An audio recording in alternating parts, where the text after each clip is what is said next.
নমস্কার বন্ধুরা, রোজের একঘেয়ে খাবার খেয়ে আপনারা কি একটু বিরক্তি অনুভব করছেন?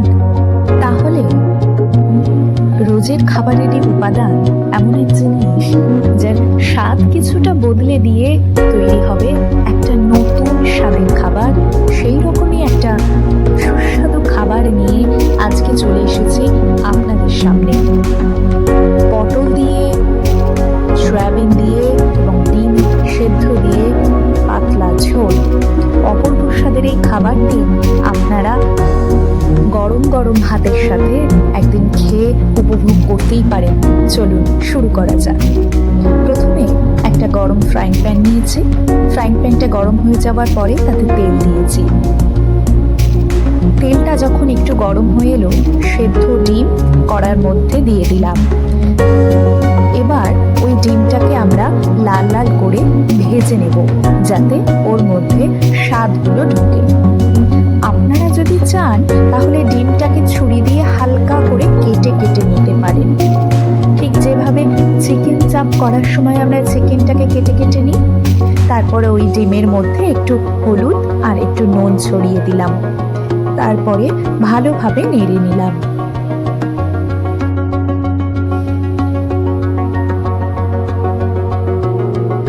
এবার ডিমটা যখন লাল লাল হয়ে ভাজা হয়ে আসবে, তখন সেই ডিমটা অন্য একটা পাত্রে তুলে রাখা হলো।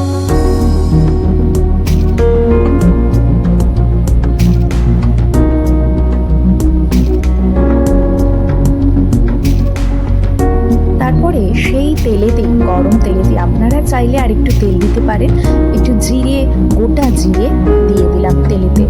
তারপরে একটু আলু দিলাম, কুচানো আলু ওই তেলের মধ্যে দিলাম, যাতে আলুটা একটু লাল লাল করে ভাজা হয়ে যায়।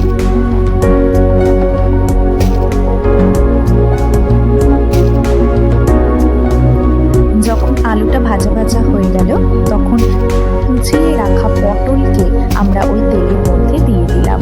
কারণ সবজিগুলো প্রথমে যদি আমরা একটু ভেজে নিই, তাহলে সেই সবজির স্বাদ বেড়ে যায় এবং সেটার মধ্যে হালসে গন্ধটা আর ছাড়ে না।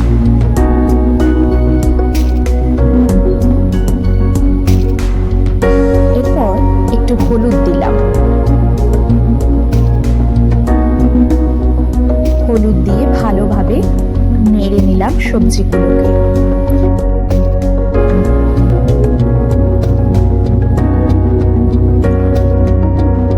এর মধ্যে এরপরে একটু সয়াবিন দিলাম। সয়াবিনটাকে আমি উষ্ণ গরম জলের মধ্যে কিছুক্ষণ ভিজিয়ে রেখেছিলাম, যাতে ওটা একটু বড় সাইজের হয়ে যায় এবং কিছুটা নরম হয়ে যায়। তারপরে সমস্ত সবজি একসঙ্গে ভালো করে কড়ার মধ্যে ভেজে নিলাম। হয়তো এখানে একটু তেলের প্রয়োজন ছিল, কিন্তু আমি চেয়েছি যতটা কম সম্ভব তেল ব্যবহার করা যায় রান্নায়, যাতে শরীর সুস্থ থাকে। এরপর কিছুটা নুন দিলাম, যাতে সবজির মধ্যে একটু হলেও নুন প্রবেশ করে। আপনারা ভাজার সময় এইভাবে সবজির মধ্যে একটু নুন দিয়ে দেবেন।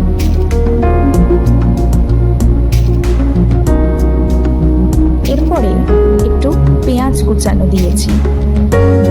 যেহেতু পেঁয়াজটা শুকনো কড়াই দেব না, তাই সামান্য তেল দিয়ে আমি এই পেঁয়াজটা ওই সবজির সাথে দিয়ে দিয়েছি। তারপরে ভালো করে ওই সমস্ত কিছু একসঙ্গে নেড়ে নিতে হবে।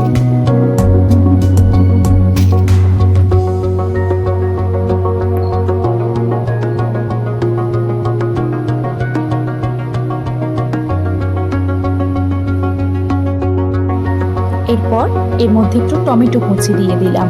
টমেটো কুচি দিলে যে কোনো রান্নার স্বাদ অনায়াসেই বেড়ে যায়।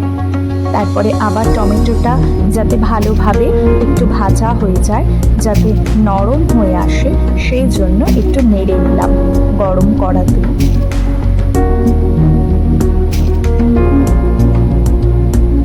এরপর এর মধ্যে একটু লঙ্কা গুঁড়ো দিলাম। আপনারা আপনাদের স্বাদ মতো যে যেমন ঝাল খান দেবেন। এরপরে হালকা জিরে গুঁড়ো দিলাম এবং হালকা ধনে গুঁড়ো দিলাম। এই জিরে আর ধনের মিশ্রণে খাবারটা অপূর্ব স্বাদ লাগে।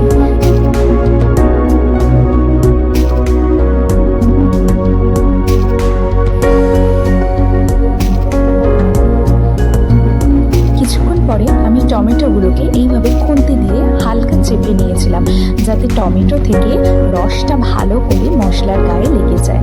আপনারা যখন রান্না করবেন এইভাবে টমেটোগুলোকে একটু চেপে দেবেন, তাহলে ওর স্বাদটা বেড়ে যাবে। তারপর পরিমাণ মতো জল দিতে হবে। ব্যাস এইটুকুই যেন আমাদের কষ্টের কাজ। এই জল দিয়ে তারপরে এটাকে আমরা চাপা দিয়ে সেদ্ধ হতে দেব।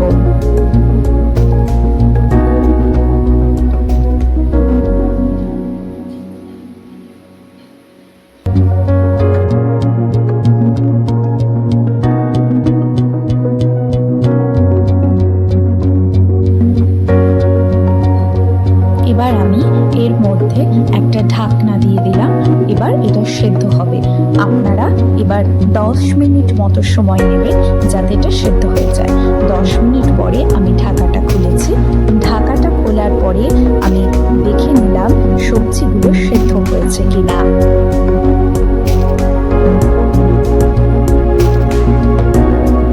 এরপরে আমি এর মধ্যে ওই ভেজে রাখা ডিমগুলোকে অ্যাড করলাম।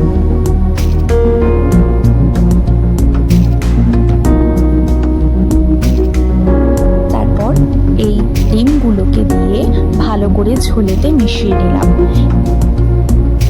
এরপর এই রান্নাটা কিছুক্ষণ ফুটবে, যাতে ডিমের স্বাদটা, সবজির স্বাদটা সব একসাথে লেগে যায়। এবং এইটা খেতে যে এত সুন্দর লাগবে আপনারা কল্পনা করতে পারবেন না।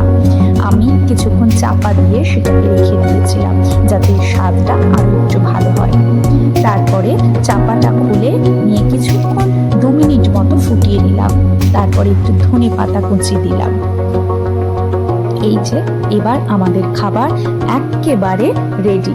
চলুন গরম গরম ভাতের সাথে কালই একবার ট্রাই করে দেখুন।